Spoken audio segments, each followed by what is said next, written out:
सिंहाय कृष्ण पृष्ठाय भूतले श्रीमते भक्ति वेदांत स्वामी नामिने नमस्ते सारस्वते देवे गौरवाणी प्रचारिणे निर्विशेष शून्यवादी पाश्चात्य देशकालिने जय श्री कृष्ण चैतन्य प्रभु नित्यानंद श्री अद्वैत गदाधर श्रीवासादि गौर भक्तवृंद हरे कृष्णा कृष्णा कृष्णा हरे हरे हरे राम राम राम हरे हरे।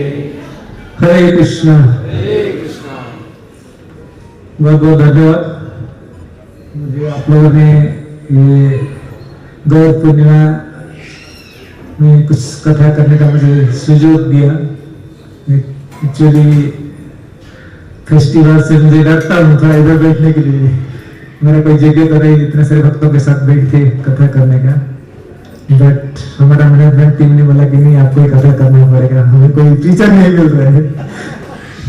तो मैं भी थोड़ा घमंड था, इसलिए मैं ठीक है मैं भी बैठ जाता हूँ बोल के मैं भी आके बैठ गया इधर।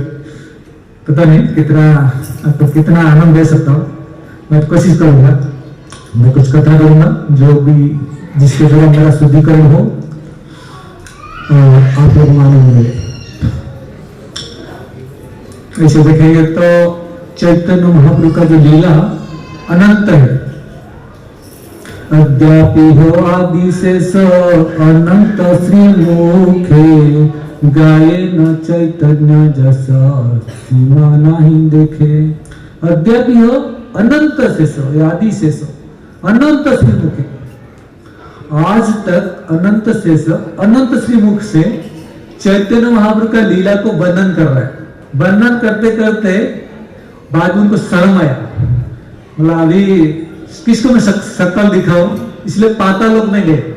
पाताल लोक में बैठ के अभी चैतन्य महाप्रभु का लीला को वर्णन कर रहे हैं। तो ये चैतन्य महाप्रभु का लीला अनंत है, तो उसमें से हम थोड़ा क्यों आए चैतन्य महाप्रभु और उसमें से एक दो लीला भी लेंगे। तो बताया जाता कि सत्य युग में आप 10 साल धर्म प्रैक्टिस करेंगे जो फल मिलेगा, त्रेता युग में 1 साल प्रैक्टिस करने से वो फल मिलता था, और द्वापर में 1 महीना, और कलयुग में वो फल 1 रात प्रैक्टिस करने से उतना फल मिल जाता है। इसलिए कलयुग को बोला जाता है धन्य कलि। धन्य कलि क्यों ना, धन्य कलि युगे चैतन्य अवतार। लोचनदास ठाकुर बोलते हैं कि कलयुग में चैतन्य महाप्रभु का अवतार हुआ, इसलिए इसको धन्य कलि बोला जाता है। धन्य कलि मतलब हर कलयुग में चैतन्य महाप्रभु नहीं आते। ब्रह्मा जी का एक दिन में 1 बार आते हैं चैतन्य महाप्रभु, और 1 बार आते हैं श्री कृष्ण भगवान।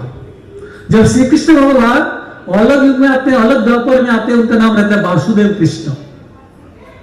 लेकिन ये कलयुग में, ये द्वापर में उनका नाम रहता है वृंदावन कृष्ण। और हर कलयुग में जो गौरांग महाप्रभु आते हैं उनका नाम रहता है गौर नारायण। ये कलयुग में उनका नाम होता है श्री कृष्ण चैतन्य। इसलिए धन्य कलि। ये कलयुग में कलि का बोलते हैं, कलि का कोई कर्मों का कोई लिमिट नहीं है, लेकिन वही कलयुग में बहुत सारे फायदा भी है। इसलिए कलयुग में इसको बोला गया धन्य कलि, क्यों चैतन्य महाप्रभु आए। तो एक बार क्या होता है, त्रेता युग में जब भगवान राम सीता माई के साथ वनवास जा रहे थे, तो जाते जाते दंडकारण्य में पहुंचते। दंडकारण्य किधर है?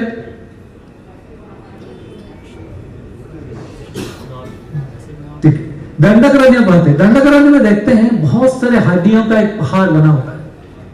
तो उस टाइम पे उस जगह पे जब भगवान राम देखते हैं सीता मैया के सामने, बोलते हैं अपना धनुष निकालते हैं और बोलते हैं ये जिस राक्षसों ने ये भक्तों का ऋषि मुनियों का वध किया ना, उनका पूरा वंश का विनाश कर दो। तो सीता मैया बोलते हैं रुको रुको रुको, शांत रहो शांत रहो शांत रहो। और उनको बोलते हैं कि आज के बाद जो भी आपका अवतार होगा, वो अवतार में आप अस्त्र शस्त्र के साथ नहीं आओगे, क्यों? नहीं, ये सब मेरा ही संतान है, जब आप मेरे संतान को मारोगे मुझे बहुत दुख होगा, इसलिए आप नेक्स्ट अवतार में अस्त्र शस्त्र के साथ नहीं आ सकते। इसलिए भगवान जब कृष्ण आते हैं, कृष्ण अवतार में भगवान ने, आप देखा होगा, पूतना का वध किया, सकटासुर का वध किया, तृणावर्त का वध किया, अघासुर का वध किया, सबका वध किया। कैसे किया? हाथ में वध किया।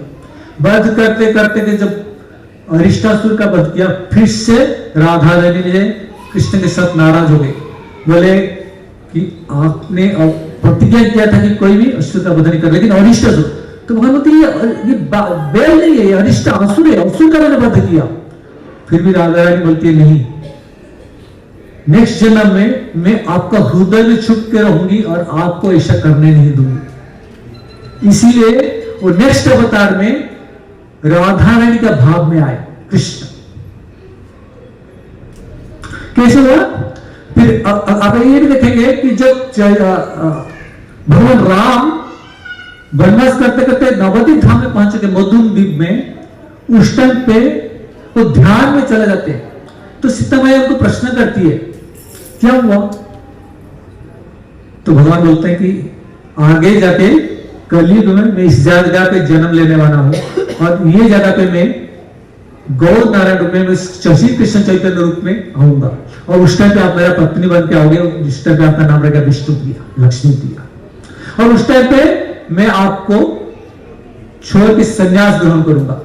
तो सीता मैया रोने लगी, तुम्हें चिंता मत करो, मैं अपना शरीर से आपको ऐसा विग्रह दूंगा, और विग्रह से आप जब पूजा करोगे, उनको जब सेवा करोगे, आपको लगेगा मैं आपके पास 24 आवर्स हमेशा आपके साथ हूं। तो ये ऑलरेडी प्रेडिक्टेड है श्री कृष्ण चैतन्य महाप्रभु आएंगे बोल के। इसलिए द्वापर युग का जो अंत होता है, द्वापर युग का अंत में भगवान कहां चले जाते हैं? गोलोक वृंदावन में। गोलोक वृंदावन में जाने का उनका मन में चिंतन आता है, मैंने कलयुग का लोगों को, पृथ्वी लोगों को क्या दिया? उनको वाणी दिया, भगवत गीता का ज्ञान दिया, लेकिन भगवत गीता का ज्ञान तो दिया, लेकिन ज्ञान को कैसे जीवन में उतारने का उन्हें बताया। लोगों का कैसे उद्धार होगा? तो इसलिए उन्होंने क्या बोला? अपने करीब भक्त भाव अंगीकार, तो अपनी करीब भक्त भाव अंगीकार, अपनी आचार्य भक्ति सिखाए सवार। तो मैं क्या भक्त का भाव में आना चाहता हूं। चैतन्य भगवान ने विशेष सोचा, कृष्ण भगवान ने सोचा कि भक्त का भाव में आने के लिए, इसीलिए बोलते कि अपने ना कहले भक्ति सिखाना ना जाए, यही तो सिद्धांत गीता भागवत का है। अगर कोई भक्ति प्रैक्टिस नहीं करता है, दूसरे को जाके बताएगा, तो उससे कोई फल नहीं मिलेगा, कोई फायदा नहीं होगा। कि यही सिद्धांत गीता भागवत का सिद्धांत है। इसलिए अपनी करी आस्वादने सिखायु भक्त गणे, प्रेम चिंता मणि प्रभु धनी, नहीं देखी स्थान स्थान, जारे तारे कैला प्रेम, जारे तारे कैला दान, महाप्रभु दाता शिरोमणि। तो अपनी करी आस्वादन सिखायु भक्त गणे, तो मैं भक्ति को खुद आस्वादन करना चाहता हूं। क्यों ना? भगवान कृष्ण होते थियोरिटिकल टीचर, उन्होंने थ्योरी भगवदगीता में बोल दिया, सर्वधर्मान परित्यज्य माम एकम शरण, सब कुछ छोड़ के मुझे मेरा शरण लो। लेकिन कैसे शरण लेना नहीं बताया उन्होंने बता दिया सततम कीर्तन तो मां, मेरा हमेशा चिंतन करो, मेरा कीर्तन करो। कैसे कीर्तन करना नहीं सिखाया। इसीलिए वो सोचते कि अभी मुझे भक्त का रूप में जाके सिखाने का है, लोगों को भक्ति कैसे करना है। इसीलिए छन्ना अवतार बोला जाता है। ये अवतार में लोग बहुत सारे, अभी इवन के आप ओडिशा में जाएंगे, बंगाल में जाएंगे, बहुत लोग बोलते हैं चैतन्य महाप्रभु कौन है? भक्त का भक्त है, भगवान नहीं बोलते, भगवान है बोलते कोई नहीं बनता, कम लोग बोलते। तो अपने कई आस्वादने सिखाए भक्त गणे, प्रेम चिंता मणि प्रभु धनी। क्या सिखाने के लिए आए ना? प्रेम कैसे करने का, खुद को कैसे प्रेम करना है, वो सिखाने के लिए आए भगवान। तो वो जो बांटने के लिए भगवान, उस टाइम तो उन्होंने किसका पात्र पात्र मीन्स कोई किसका योग्यता है और किसका योग्यता नहीं, उन्होंने चिंतन नहीं किया, सबको बांट के दिया। कोई भी चीज हम देने से पहले सोचते हैं कि अरे इस चीज में उसको दे रहा हूं, उसका योग्यता है क्या, हम 10 बार सोचते हैं, लेकिन भगवान ने इसे नहीं किया। और क्या दान देने के लिए तो बहुत कुछ चीज है, कोई धन देता है, कोई अन्न देता है, कोई ज्ञान देता है। धन भी समय के साथ नष्ट हो जाएगा, अन्न भी समय के साथ नष्ट हो जाएगा, ज्ञान भी नष्ट हो सकता है, लेकिन उन्होंने प्रेम देने के लिए आए। क्या प्रेम ना, उनको कैसे प्रेम करना वो सिखाने के लिए आए। तो इसीलिए चैतन्य महाप्रभु जो है कृष्ण को, उनको कैसे प्रेम करना वो सिखाने के लिए आए। इसलिए उनका नाम क्या, श्री कृष्ण चैतन्य। श्री मतलब राधा रानी, कृष्ण मतलब कृष्ण, राधा कृष्ण का चेतना को लेके आए। तो ये जो चैतन्य चैतन्यमूर्त किसी किसी को थोड़ा डिफिकल्ट जा सकता है समझने के लिए। श्रुताम श्रुताम नित्यम गीयताम गीयताम उदा चिंत्यताम चिंत्यताम सर्वभक्ता चैतन्य चरितामृतम। तो कितना चिंतन करना चाहिए, श्रूयताम श्रूयताम नित्यम, नित्य श्रवण करना चाहिए चैतन्य लीला। श्रीतान श्रीतान नित्यम गीयतान गीयताम मुदा, आनंद के साथ रिसाइट करना चाहिए मुदा। चिंतन चिंतन भक्तास, तो बोलते कि भगवान चैतन्य महाप्रभु का लीला को चिंतन करना चाहिए। चैतन्य चैतन्यमूर्त क्यों नहीं, चैतन्य महाप्रभु का जो लीला है ना, मधुर लीला, मधुर चैतन्य लीला समुद्र गंभीर, लोक नहीं बुझे बुझे जय भक्त धीर। मधुर चैतन्य लीला, चैतन्य महाप्रभु का जो लीला ना मधुर लीला। क्यों मधुर है, आप कोई भी चीज को कंपेयर करते हैं, आपको मोबाइल खरीद करने के लिए जाते हैं तो एक हाथ में आईफोन रखेंगे, दूसरे हाथ में सैमसंग रखेंगे, दोनों को कंपैरिजन डालेंगे, क्या किसका बेटर, ये अच्छा है वो अच्छा है, मैं क्या नहीं तो नेट पे डाल देता है ये सैमसंग S24 के साथ आईफोन कितना है स्टैंडर्ड, क्या आ गया नंबर 17, कंपैरिजन करते क्या अच्छा है, कौन सा अच्छा है, कौन सा बुरा है। तो ऐसे ही भगवान का सारे लीला को आप कंपेयर कर सकते हो। चैतन्य महाप्रभु का लीला के साथ कंपेयर करो कृष्ण की लीला की, भगवान राम का लीला, सारे लीला को कंपेयर करेंगे तो आपको पता चलेगा कि चैतन्य महाप्रभु का लीला जो मधुर लीला। क्यों क्यों स्पेशल है चैतन्य महाप्रभु का लीला, चैतन्य महाप्रभु का लीला बहुत कुछ दिन पहले ही हुआ, और ये लीला में क्या स्पेशलिटी है, बाकी सारे लीला में भगवान ने क्या किया, हर कोई लीला में अस्त्र शस्त्र के द्वारा असुर का विनाश किया, राक्षस का विनाश किया, धर्म का स्थापन करने के लिए। लेकिन ये लीला में धर्म का स्थापन कैसे किया उन्होंने, कैसे, उनका अस्त्र क्या था, हरे कृष्ण मंत्र, हरे कृष्णा कृष्णा कृष्णा हरे हरे, हरे राम राम राम हरे हरे। तो ये लीला में भगवान ने किया क्या, कैसे धर्म स्थापन किया, हरे कृष्ण मंत्र के द्वारा। तो इसलिए आप अगर कंपेयर करेंगे भगवान का लीला के साथ, अलग अवतार का लीला के साथ, ये लीला स्पेशल है। क्यों, ये लीला में कोई भी असुर का विनाश नहीं किया उन्होंने, आसुरिक प्रवृत्ति का विनाश किया उन्होंने।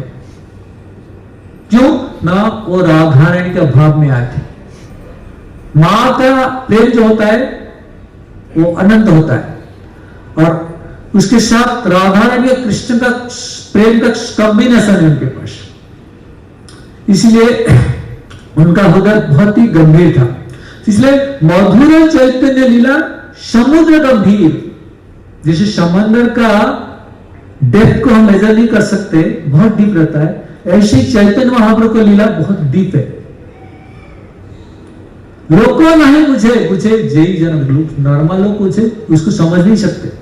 कौन समझ सकता है, केवल धीर आदमी ही समझ सकता है उसको। के बाना ही बुझे के हो, सुनीते सुनीते से हो, किया धूत चैतन्य चरित्र। तो क्यों नहीं मुझे क्यों सुनीते सुनीते से, अगर कोई समझ नहीं पाता है तो क्या करना चाहिए, बार बार सुनो उसको। कृष्ण पूजिवे प्रीति जानिवे रसेर रीति, सुनी ले बड़ा हित है। अगर बार बार सुनेंगे क्या होगा, कृष्ण उपजीवे प्रीति, भगवान कृष्ण के प्रति प्रीति पैदा होगा। कृष्ण उपजीवे प्रीति जानिवे रसेर रति, ये भक्ति रस को समझ सकते हैं, बार बार सुनते रहो। इसलिए कोई अगर हमें बंगाली समझ में नहीं आता है, ठीक है, लेकिन बार बार कुछ पढ़ेंगे भी समझ में आ जाएगा। जानी मेरा सर सुनी नहीं बड़ा हित है। हमारा हित कैसे होगा, बार बार कृष्ण कथा चैतन्य बार बार सुनते रहो, उसके द्वारा हमारा भलाई होगा।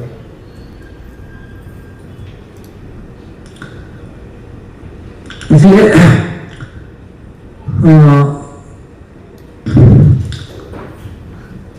चैतन्य उपनिषद जो होता है, चैतन्य उपनिषद नाम सुना, चैतन्य उपनिषद एक उपनिषद होता है।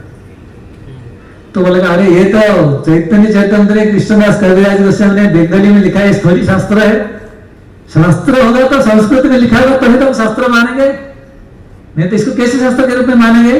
नहीं, ये चैतन्य चैतन्य कहां से आया, और अथर्व वेद में एक सेक्शन होता है चैतन्य उपनिषद, और चैतन्य उपनिषद में वेद व्यास ने संस्कृत में लिखा ये चैतन्य महाप्रभु का अवतार के बारे में। कहां पर जन्म है उनका, बोला जाह्नवी तीरे। जाह्नवी कौन है, गंगा नदी के तीर में उनका आविर्भाव होगा चैतन्य महाप्रभु का। इसीलिए वैष्णव परंपरा में, गौड़ीय परंपरा में हम लोग यमुना नदी को ज्यादा रेस्पेक्ट करते हैं गंगा नदी से। क्यों, गंगा भगवान का चरण कमल में निकलती है, चरण कमल से निकलती है, लेकिन यमुना में भगवान कृष्ण ने बहुत सारी लीला किया, स्नान किया। भगवान का बांसुरी कहीं बजता था तो यमुना बहना बंद कर देती थी, उसका जो बहने का डायरेक्शन चेंज हो जाता था। यमुना में भगवान ने बहुत सारी लीला किया, इसलिए यमुना नदी को हम ज्यादा रिस्पेक्ट देते हैं।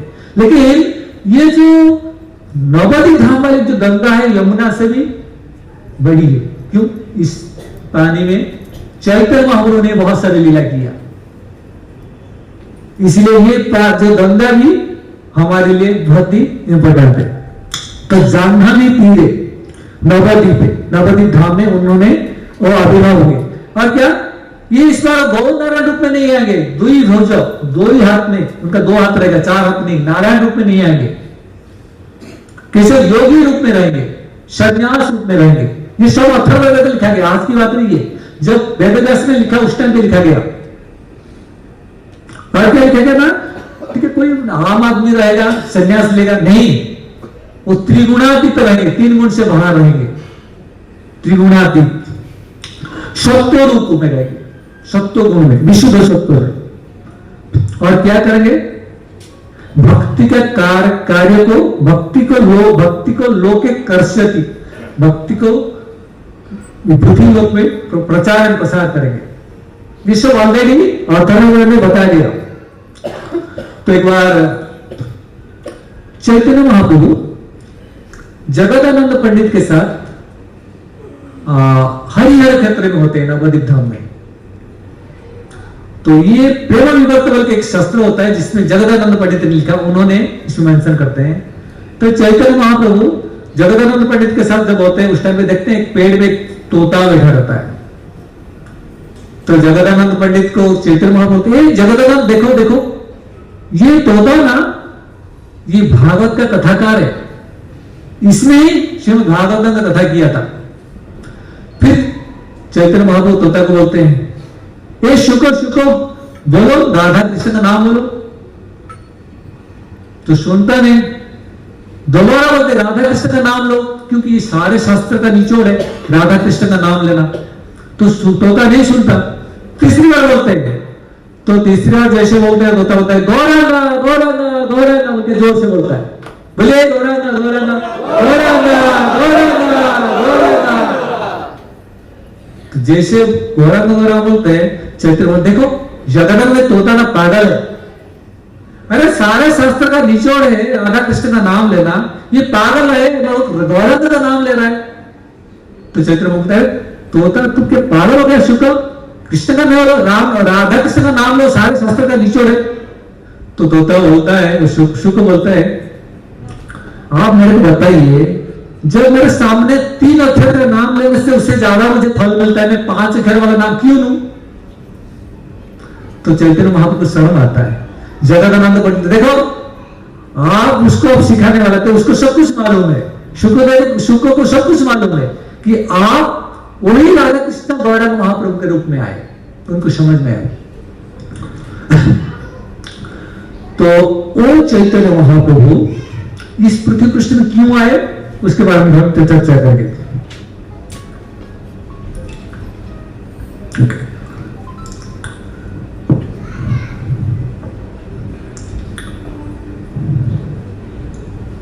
तो राधा कृष्ण जब आते हैं, भगवान का शरीर, कृष्ण का शरीर से राधा रानी का आविर्भाव होता है, मतलब एक शरीर से 2 शरीर बनता है। क्यों? ना भाव का आस्वादन करने के लिए, और वो दोनों राधा कृष्ण मिलकर फिर से एक शरीर में आते हैं, श्री कृष्ण चैतन्य।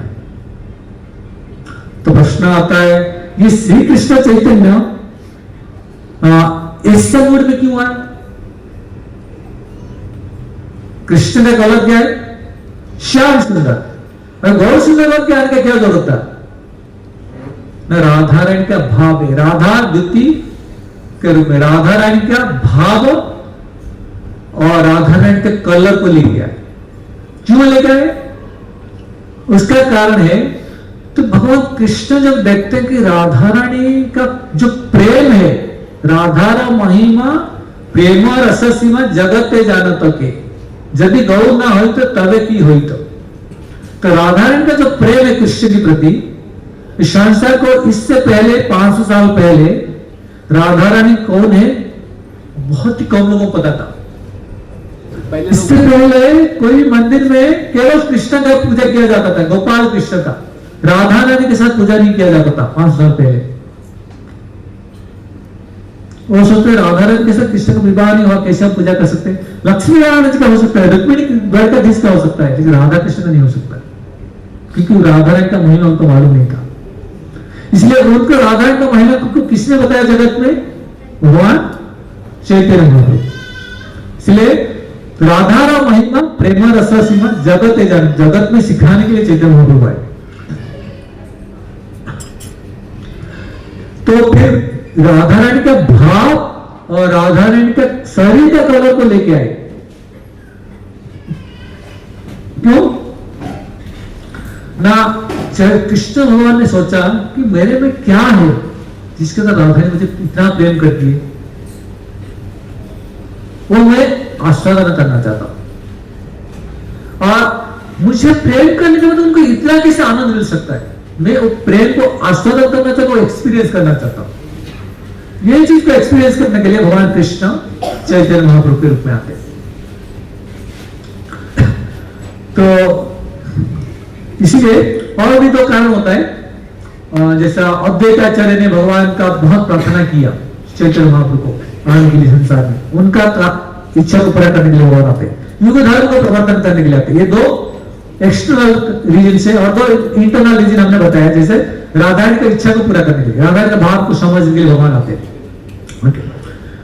तो अभी हम चर्चा करेंगे कि ये जो चैतन्य चैतन्य में चैतन्य महाप्रभु का जो लीला है, एक 2 लीला उसमें से डिस्कशन करेंगे।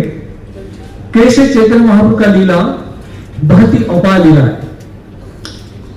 तो श्री चैतन्य चैतन्य में बोला जाता है, कथांचन स्मृते जस्मिन् दुष्करम सुकरम भवे विस्मृते विपरीतांश श्री चैतन्यम नमामि तम्। कथांचन स्मृते जस्मिन् दुष्करम सुकरम भवे। भगवान चैतन्य महाप्रभु का ध्यान करने से क्या होता है? कथांचन स्मृते जस्मिन् दुष्करम सुकरम भवे। जो कार्य बहुत डिफिकल्ट है, बहुत आसान हो जाता है। और चैतन्य महाप्रभु का नाम को ध्यान करके हुए को कार्य को हम करते हैं। लेकिन विस्मृते विपरीतांश विस्मरण कर हो गया, भगवान का नाम याद नहीं हुआ, जो कार्य आसान है वो कार्य भी बहुत डिफिकल्ट हो जाता है। इसलिए महावदान्याय होता है, नमो महावदान्याय कृष्ण प्रेम प्रदायते। भगवान कृष्ण को कैसे प्रेम करने का सिखाने के लिए आए। कृष्ण प्रेम प्रदायते, कृष्णाय, खुद कृष्ण, कृष्ण चैतन्य नाम है गौरव कृष्ण। ये महावदान्याय, क्यों महावदान्याय है ना? ये अवतार में भगवान ने जो अवतार बाकी कोई अवतार में जो नहीं दिया था वो चीज इन्होंने दिया है। अनार्पितम चिरिम चिरा करुणाया अवतीर्ण कलो समर्पित उन्नत उज्जवल स्वभक्ति ऋषिय हरि पुरट सुंदर कंदर्प संदीपित सदा हृदय कंदर स्फुरतु वो सचिन नंदन। अनार्पितम चिरिम चिरा, जो इससे पहले कोई भी युग में भगवान ने नहीं दिया था, वो प्रेम देने के लिए अवतार लिया उन्होंने। क्यों ना? बाकी अवतार में चैतन्य महाप्रभु ने, बाकी अवतार में भगवान ने कभी संन्यास नहीं लिया, इस अवतार में संन्यास क्यों लिया? ना लोगों का हित करने के लिए, कि उन्होंने जो प्रेम देने के लिए आए, वो प्रेम को जो सिखाने के लिए गए, देने के लिए गए, लोग उसको आराम से ग्रहण नहीं किए। बहुत सारे लोगों का मन में बहुत सारे अलग अलग चिंतन था, तो इसीलिए उनका फिर बाद में क्या होता है, उन लोगों ने अपराध करने लगे। इसलिए उनका दुख को दूर करने के लिए चैतन्य महाप्रभु ने संन्यास लिया। संन्यास लेने के बाद काली संत्र उपनिषद में जो हरे कृष्ण मंत्र है, कैसे मंत्र स्टार्ट होता था पहले? हरे राम राम राम हरे हरे, हरे कृष्ण कृष्ण कृष्ण हरे हरे। जब ये मंत्र जब करते थे तो ब्राह्मण लोगों ने चैतन्य महाप्रभु के अगेंस्ट में कंप्लेंट किए और उन्होंने आके घेराव कर लिया कि बोले आप ये मंत्र सिखा नहीं सकते, लोगों नहीं दे सकते। तो चैतन्य महाप्रभु ने ये मंत्र देने के लिए आया, लोगों को भक्ति करने के लिए सिखाने के लिए आया, इस मंत्र के द्वारा लोगों का उद्धार होगा। तो लोगों ने नहीं, क्योंकि ये धर्म का विरोध है, ये कलिचंद्र उपनिषद का मंत्र है, उपनिषद मंत्र केवल ब्राह्मण ही जप कर सकता है, हर किसी को नहीं दे सकते। इसलिए चैतन्य महाप्रभु ने क्या किया, ये मंत्र को उल्टा कर दिया, हरे कृष्ण कृष्ण कृष्ण हरे हरे, हरे राम राम राम हरे हरे। ये मंत्र को उल्टा करने कैसे क्या हुआ? मंत्र का जो फल है वो उतना ही मिलेगा, वो कम नहीं होगा, लेकिन ये वैदिक मंत्र से उल्टा हो गया। फॉर एग्जाम्पल जैसा कोका कोला में पहले एक एडवर्टाइजमेंट निकाला,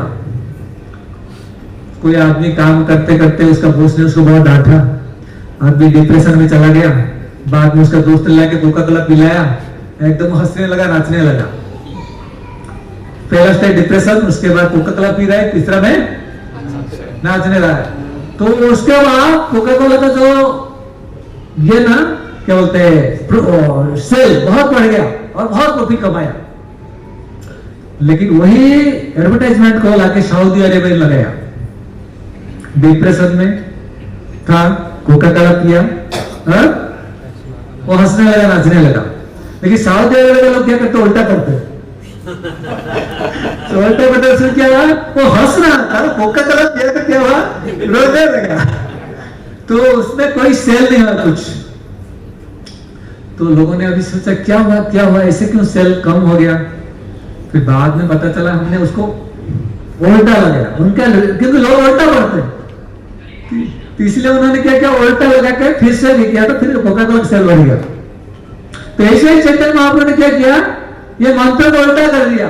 ये उल्टा करने के द्वारा चैतन्य महाप्रभु के बहुत से कस्टमर मिल गए। उसमें क्या रेस्ट्रिक्शन था, केवल ब्राह्मण जब कर सकता था, अभी आज चल रहा सबको दिया, ना देखे स्थान स्थान जारे तारे कैला, फिर कृष्ण प्रेमदान, जो मिला उनको प्रेम दिया।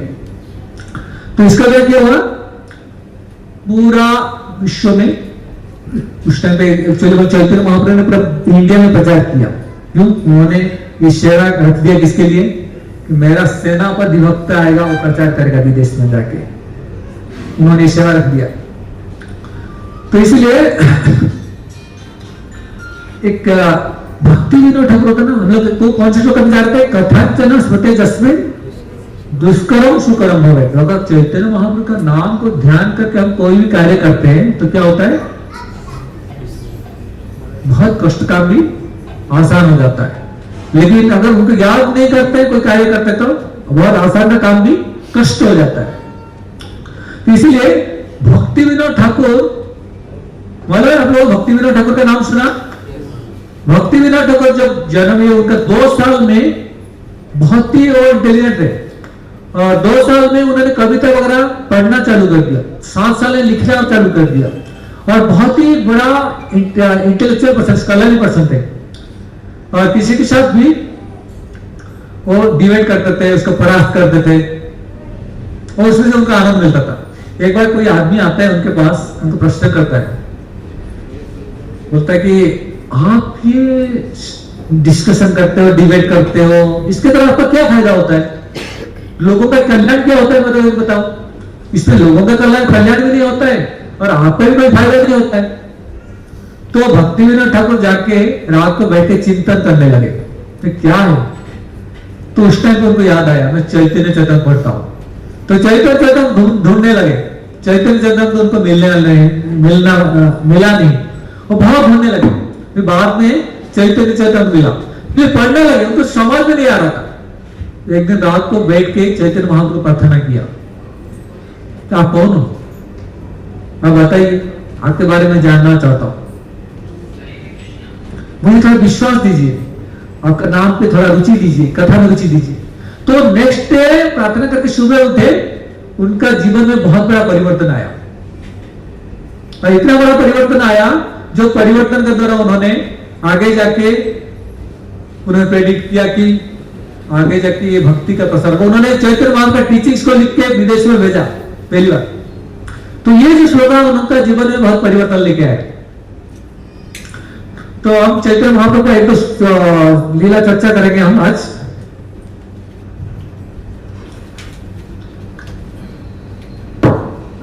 इस कथा करने के लिए बहुत कुछ है, तो आज हम महाप्रकाश लीला से दो लीला लेंगे। एक लीला, मेरे पास टाइम भी ज्यादा नहीं है, तो आप देखेंगे एक दिन चैतन्य महाप्रभु का महाप्रकाश लीला, मतलब महाप्रकाश। कभी भी चैतन्य महाप्रभु ने नहीं बोला कि मैं भगवान, लेकिन ये लीला में भगवान ने प्रकाश किया कि मैं भगवान, इसलिए इसका नाम है महाप्रकाश लीला या साता प्रहदिया लीला। तो इस लीला में चैतन्य महाप्रभु एक दिन श्रीवास के घर में आते हैं और डायरेक्ट जाते हैं श्रीवास के घर में, जो भगवान का अल्टार होता है, सिंहासन होता है, उसमें जाके बैठ जाते हैं और बोलते हैं, श्रीवास मेरा अभिषेक का गीत गाओ। तो सारे भक्त लोग आ जाते हैं, नित्यानंद प्रभु, श्रीवास पंडित, गदाधर पंडित, सब भक्त लोग आ जाते हैं और चैतन्य महाप्रभु को प्रशंसा करते हैं। प्रशंसा कैसे ना, पुरुष सूक्त मंत्र बोलते हैं, चैतन्य भक्तगण महामंत्रित। चैतन्य महाप्रभु का जो भक्त है ना, महामंत्रित। ऐसा नहीं कि कोई सोचा जी भावुक है, केवल हरे कृष्णा मंत्र जप करते तुमको कुछ मालूम नहीं है, नहीं। इसमें मंत्र वृंदावन ठाकुर बोलते हैं कि ये चैतन्य महाप्रभु का जो भक्त है ना, बहुत ही मंत्रित है, शास्त्र मंत्र शास्त्र में पारंगत, कुछ सब मालूम है। और बोलते कि चैतन्य अभिषेक करे हय हर्षित। चैतन्य महाप्रभु का अभिषेक स्टार्ट किए उन्होंने हर खुशी के साथ, आनंद के साथ। और उस टाइम पे गंगा का जल लेके आए सारे भक्त लोग। चैतन्य महाप्रभु का इच्छा के हिसाब से अभिषेक किया गया। हजार हजार बर्तन में पानी आया, मटके में पानी आया, छान के उनका स्नान किया गया। तो उसी टाइम पे एक भक्त होते थे जिनका नाम होता है दुखी। वो भी पानी लेके आ रहे थे, वो दूसरे किसी भक्त को दे रहे थे, वो लाके दूसरे किसी भक्त को दे रहे थे। फिर बाद में चैतन्य महाप्रभु का डायरेक्ट अभिषेक हो रहा था। तो चैतन्य महाप्रभु दूर से देखते हैं कि एक लड़की पानी लेकर आ रही है और उनका पानी में बड़ा अभिषेक हो रहा है। मैं ये लीला क्यों बता रहा हूं कि बहुत सारे भक्त आएंगे, वो सोच रहे होंगे मैं तो ऐसे प्रवचन नहीं करता हूं, इधर अभ्यासासन में बैठ के बहुत सारे लोग आएंगे, मेरा फोटो खींचेंगे, वीडियो निकालेंगे, प्रशंसा करेंगे, जय जयकार करेंगे। मैं तो ऐसा नहीं कि मैं अच्छा कीर्तन नहीं करता कि सब लोग आके मेरे साथ सामने बैठ के फोटो निकालेंगे, कि बहुत बड़ा पूजा नहीं करता हूँ, मुझे बहुत कुछ नहीं आता है। मैं तो खाली झाड़ू मारता हूँ, पोछा मारता हूँ, प्रोग्राम में सब लोग चले जाते हैं, मुझे देखने के लिए कोई नहीं है, सब्जी कटिंग करता हूँ, कि सब्जी लाने के लिए मार्केट में जाता हूं, मैं तो छोटे छोटे सेवा करता हूं। क्या मेरा भगवान मेरा सेवा देखते, ग्रहण करते? मैं इतना स्ट्रगल करता हूं जीवन में, संघर्ष करता हूं। मेरे घर में 3-3 4-4 बच्चे हैं, उनका संभालना, पति को सुबह खाना बना के देने का, वो सब करने के बाद मैं साधना कर रहा हूं। मुझे सोने के लिए रेस्ट नहीं मिलता है। क्या भगवान मेरे बारे में सोचते, मेरा सेवा ग्रहण करते, क्या रिकॉग्नाइज करते? ऐसे से बहुत सारे भक्त रहेंगे जिनका मन में प्रश्न आता है, उनका प्रश्न का उत्तर देने के लिए लीला है। तो दुखी ऐसा बहुत दूर की भक्त थी, श्रीवास ठाकुर की वो मेड सर्वेंट थी, वो सेवा कर रही थी, और वो दूर से पानी लेकर आती थी, वो दूसरे किसी भक्त को देते थे, वो तीसरे भक्त को देते थे, वो लेके चैतन्य महाप्रभु का अभिषेक करते थे। तो उस टाइम पे चैतन्य महाप्रभु ने देख लिया ये दुखी पानी लेके आ रहा है। जवाने एक भाग्यवती दुखी नाम आपने ठाकुर देखी बोले आनो आनो। ब्रेक कर दूं, इसका बैटरी चेंज करके दीजिए ना, बार बार चेंज होता है। जवाने एक भाग्यवती दुखी नाम, कोई जल लेके आ रहा था जिनका नाम क्या भाग्यवती। इधर से वृंदावन ठाकुर बोलता है भाग्यवती है। मैं ये लीला बता रहा हूं, इससे पहले लीला का फल क्या है, फलस्तुति क्या मालूम है? वृंदावन दास ठाकुर बोलते हैं कि ये जो लीला सुनेगा उसका सारी इच्छा चैतन्य महाप्रभु पूरा करते हैं। इसीलिए आपका कोई इच्छा होगा तो इस टाइप का मांग सकते हो इससे आपका सारी इच्छा पूरा हो सकती है। मेरा बात नहीं है, वृंदावन दास ठाकुर बोलते हैं जो लेखक है चैतन्य भागवत के। तो ये लीला में बोलते जवाने एक भाग्यवती दुखी नाम, बोलते ये भाग्यवती है लेकिन नाम क्या है? दुखी। कैसे देखे, अपोजिट चीज है। दुखी होते हुए कैसे भाग्यवत बन सकती है? नहीं। कभी क्या होता है हमारे परिवार में किसी का घर पर, जैसे दुखी कृष्णदास थे, तो उनका ये फैमिली में उनके पेरेंट्स का बहुत बच्चों का जन्म हुआ, बाद में एक के बाद सबका विनाश हो गया, नष्ट हुआ, सबका देहांत हो गया। फिर बाद में दुखी कृष्ण जो दास का जन्म होते हैं, उनका मां का नाम दुखी कृष्णदास। क्यों? यमराज डर जाएगा इसको लेने से, पहले से ही दुखी है, इसको लेके जाके क्या कर लेगा मुझे, तो यमराज नहीं लगे, इसलिए नाम दे दिया दुखी कृष्ण। तो इसीलिए आज कितने लोग अभिषेक के हाथ उठाइए। ओके, तो चैतन्य भागवत में कृष्ण वृंदावन ठाकुर बोलते हैं कि शिव विग्रह जना माने सही तपासांडी अदृश्य अस्पृश्य सही हय यम दंडी। शिव विग्रह जना माने, जो शिव विग्रह को जो नहीं मानता है वो पाषांडी है। अदृश्य अस्पृश्य से उसका शकल नहीं देखना चाहिए, स्पर्श नहीं करना चाहिए। अगर क्यों ना, वो यम दंड के लिए प्रॉपर कैंडिडेट है, ही इज क्वालिफाइड, यमराज के द्वारा दंड देने के लिए क्वालिफाइड है। लेकिन वही वृंदावन ठाकुर बोलते हैं कि ये जो अभिषेक की लीला चल रहा था उस टाइम पे वो बता रहे कि कोई भी एक बूंद, और भगवान चैतन्य महाप्रभु का चरण में एक बूंद अगर पानी डालता है ध्यान में, प्रैक्टिकली नहीं ध्यान में, तो 1000 साल तक गोलोक वृंदावन में जगह मिलता है।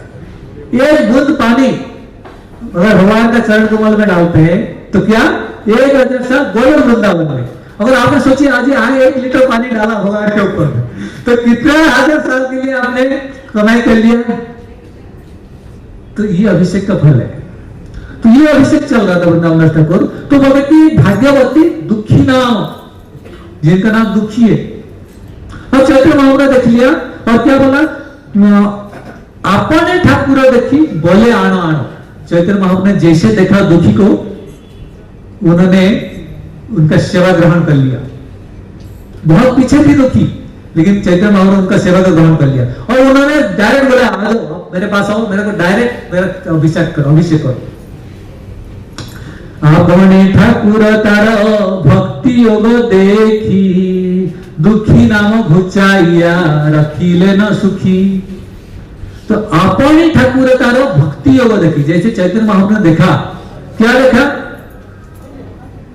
कितना बोतल में पानी लेके आता है, कितना क्वांटिटी पानी लेके आता है, कितना बुक डिस्ट्रीब्यूशन किया ना, क्या कितना मंत्र आता है, कितना श्लोक आता है, कितना ट्यून में गा सकता है, ये सब जो देखा नहीं, क्या देखा अपनी ठाकुर भक्ति योग देखी, दुखी का भक्ति देख के, दुखी नाम घुचाइया थुई लेना सुखी, दुखी का नाम चेंज करके क्या कर दिया, सुखी नाम।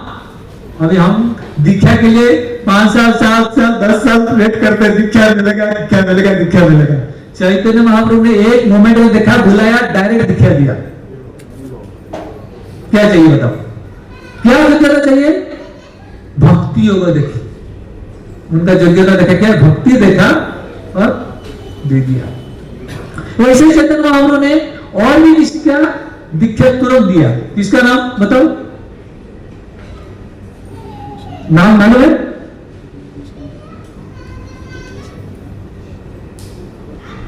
सुनी महाप्रभु कहे तुम्हें सुनो दबीर खास, तुम्हें दुई भाई मोरो पुरातन दास।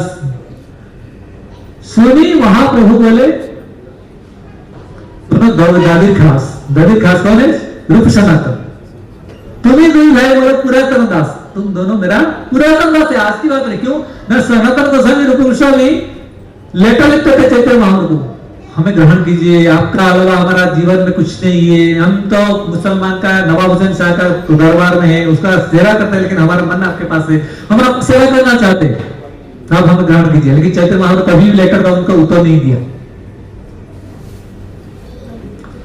तो जब ये आते राम के लिए में चैतन्य महाप्रभु आते हैं और ये दोनों भाई आते हैं, रात को कपड़ा चेंज करके ड्रेस चेंज करके दांत में घास लेके दंडवत प्रणाम करते हैं, उस टाइम पे ये उनको चैतन्य महाप्रभु तुरंत बोलते हैं कि सुनो महाप्रभु, सुनिए महाप्रभु कहे सुनो दबीर खास, तुम्हें दुई भाई मोरो पुरातन दास, आजी होते तुम्हारा रूप सनातन, धन्य छाड़ तुम्हा धन्य फाटे मोरो मन, आजी होते तुम्हारा रूप सनातन।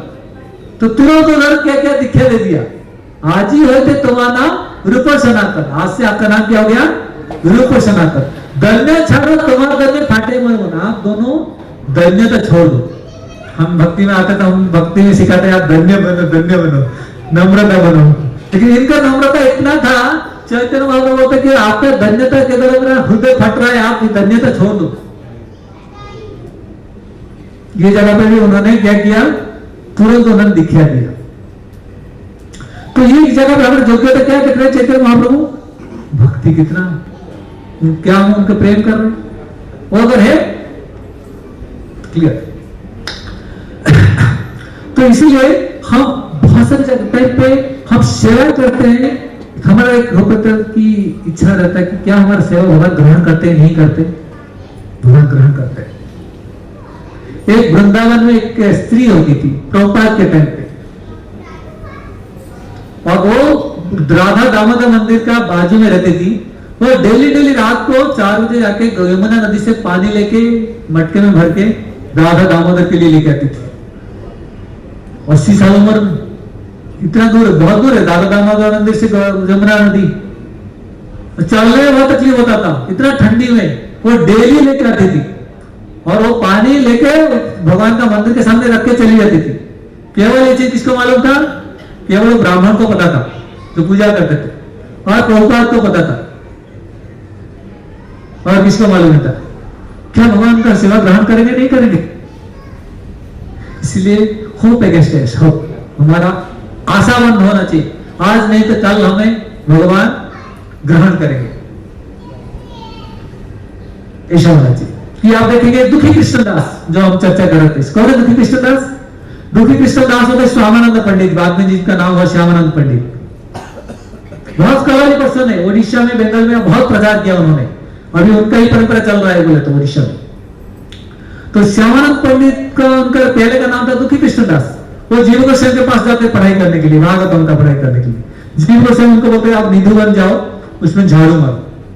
अरे मैंने आया पढ़ाई करने के लिए, जैसे गौरांग महाप्रभु, हमारे गौरांग प्रभु बोलते हैं मंदिर में, तो उनके टाइम पे भी एक ब्रह्मचारी होते थे, तो उनको सेवा दिया गया किचन में, तो रोटी बेल देगा। तो एक दिन वो गुस्सा हो गया, क्या मैं रोटी बेलने के लिए थोड़ी आया इधर, मैं तो आया प्रवचन देने के लिए, कथा सुनने के लिए, कथा करने के लिए, ये थोड़ी काम करने के लिए मैं आया। तो बोल के छोड़ के चले गए। तो गौरव गुरु बोलते कि बाद में छोड़ के तो चला गया, उसके बाद में कुछ दिन साल बाद मुझे मिला, बोला और थोड़ा मैं टॉयलेट कर देता, शायद मैं अभी अच्छा खासा लेक्चर देता। तो ऐसा है कि दुखी कृष्णदास जब जाते हैं वृंदावन में, उनको जीव को समय लगता है निधुवन को साफ करने झाड़ू मारने के लिए, और झाड़ू मारते मारते क्या हुआ, एक दिन उनको क्या हो जाता है, एक पायल मिलता है और दिव्य पायल होता है। उनको जैसे हाथ में लेकर उनका शरीर में अष्टविकार सृष्टि होता है। तो फिर राधा रानी को पता चलता कि मेरा पायल गुम हो गया। राधा रानी फिर ललिता देवी को बोलते जाओ निधुवन में ढूंढ के आओ, मेरा पायल कहीं गिर गया। वो आते हैं तो राधा ललिता देवी आती है एक बूढ़ी का रूप में, और उनको पूछते हैं, झाड़ू मार रहे थे दुखी कृष्णदास, तो उनको पूछते हैं क्या आपको कोई चीज मिला ऑर्नामेंट्स? हाँ मुझे मिला, तो मुझे दे दो, ये हमारा मालकिन की है, मैं आपको क्यों दूं, मैं आपके हाथ में नहीं दे सकता, मैं डायरेक्ट उनको देना चाहता हूं। तो अभी ललिता देवी कंफ्यूजन में होगी, क्या क्या कर सकते, इसको कैसे लेके जाऊं मैं वृंदावन में, बोलो वृंदावन में। तो फिर ललिता देवी राधा रानी को फोन करती है, नहीं तो व्हाट्सएप मैसेज डालती है। तो राधा रानी बोलती है ठीक है लेके आओ। तो ललिता देवी दुखी कृष्ण दास को लेके वृंदावन में स्नान करवाती है, उनका गोपी बना के उनको लेके जाती है। और उधर जाने के बाद उनका वो जगह देख के उनको बहुत आनंद आता है। तो राधा रानी उनको कृपा बरसाती थी, तो बोलते उनका जो पायल का उनको चरण सिर पे स्पर्श करती है, उसे तिलक अलग सा बन जाता है। और बोलते हैं कि आप ये तिलक कहीं चेंज नहीं करना, और आप किसी को मत बनाना कि ये कैसे मिला, क्या हुआ, और उनको वापस भेज देते। और उसके बाद उनका नाम देते क्या, भेजने से पहले क्या, श्यामानंद। श्यामा मतलब राधा रानी का नाम श्यामा, श्यामानंद। श्यामा राधा रानी को आनंद दिया इसलिए उनका नाम हुआ श्यामानंद। तो श्यामानंद पंडित सो आके जीव गोस्वामी को बोलते हैं, जीव गोस्वामी को जैसे देखते बोलते आपका तिलक कैसे चल हुआ। तो जीव गोस्वामी ध्यान में रहता है, जीव गोस्वामी सबको समझ में आ जाता है, लेकिन दुखी कृष्ण दास का जो गुरु होते हैं हृदय चेतन उनको समझ में नहीं आता है, वो एक अलग सा स्टोरी है। तो मेरे बोलने वाली बात है, झाड़ू मारते मारते गोलोक वृंदावन में पहुंच गए। इसे भक्ति में हम क्या सेवा करें इम्पोर्टेंट नहीं है, कैसे सेवा करें इम्पोर्टेंट है। हमें बहुत सारे लोग नहीं देखते, हम मल्टीमीडिया या क्या बोलते मीडिया के सामने नहीं आ सकते, हमारा बहुत सारे जगह पे कोई वीडियो नहीं खींच सकता है, अनाउंसमेंट नहीं हो सकती, कोई अप्रिसिएशन नहीं हो सकता है। लेकिन अप्रिसिएशन, ये दुनिया अप्रिशिएट करके हमें क्या मिलने वाला, क्या देने वाला, अगर भगवान अप्रिशिएट करते तो हमारा जीवन सार्थक हो गया। तो भगवान ने चैतन्य महाप्रभु ने दुखी का सेवा को ग्रहण किया इस जगह पे। तो आगे आप देखेंगे तो फिर कुछ देर के बाद चैतन्य महाप्रभु बोलते हैं कि अब मेरे को बता देना, मेरा टाइम जब खत्म हो जाएगा, ठीक है टाइम हो गया मेरा।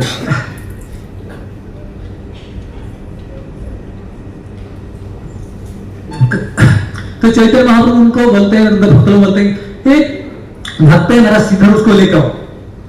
तो श्रीधर कौन है, प्रश्न आता श्रीधर, क्योंकि श्रीधर तो ये मीडिया में उतना, सोशल मीडिया में इतना फेमस नहीं था, तो क्या क्या कैसे ढूंढे, गूगल पे तो नहीं डाल सकते।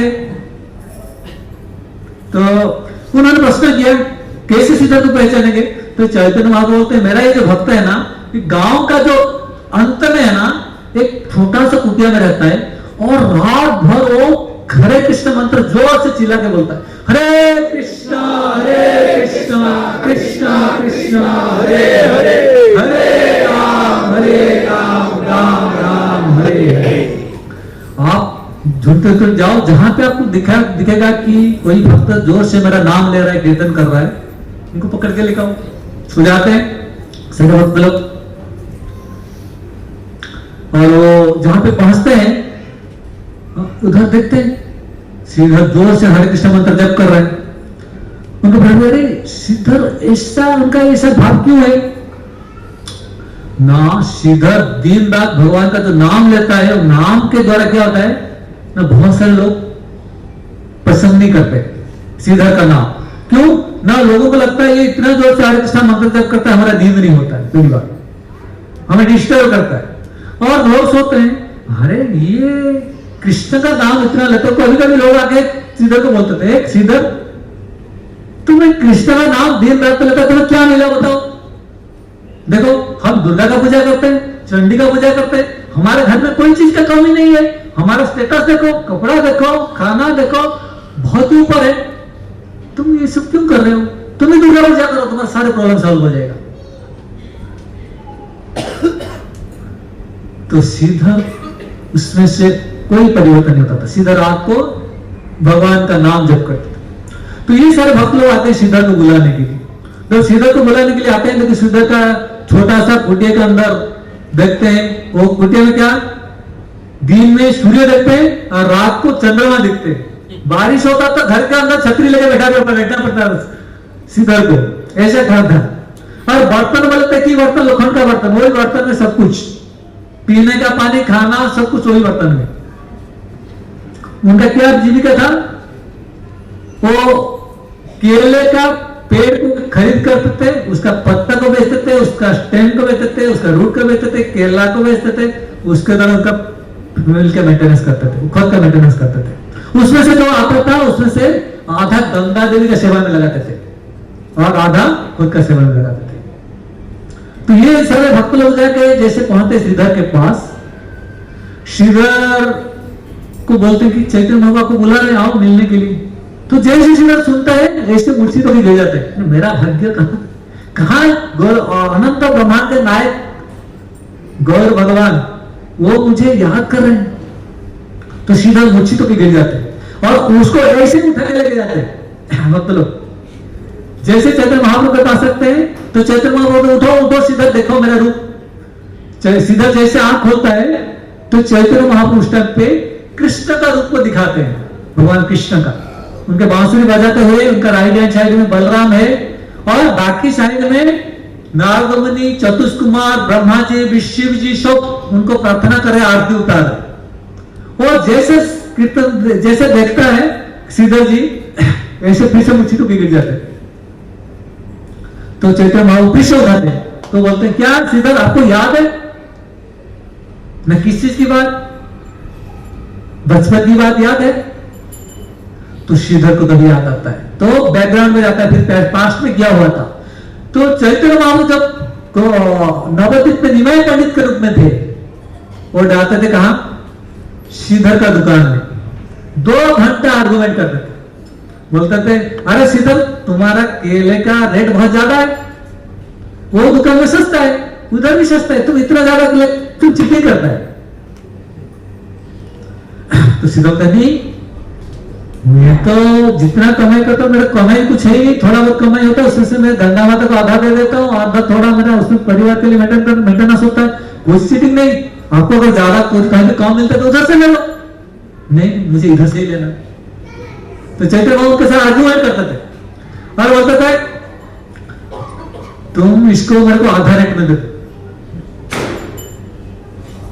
और कभी कभी उठा के लेके जाते थे, सीधा उनको पकड़ के खींच के लेके आता था, तो उनके मित्र में थोड़ा टग हुआ चलता था। तो सीधा होता था अरे आपको अगर सस्ता में कहीं मिल जाए तो उधर से ले लो ना, मेरे पास से क्यों झगड़ा कर रहे हो? तो आपको मालूम है। तो कभी कभी चैतन्य महाप्रभु को बोलते हैं, सुनो शोक आता है। तो प्रभु बोले जानी तुम्ही परम चतुर, खोला वेचा अर्थ तुम्हार अक्षय प्रचुर। प्रभु बोले तुम्हें जानी तुम्हें परम चतुर, मुझे मालूम है बहुत चतुर है तुम। चतुर समझ आता ना, स्मार्ट है, बहुत बुद्धिमान है।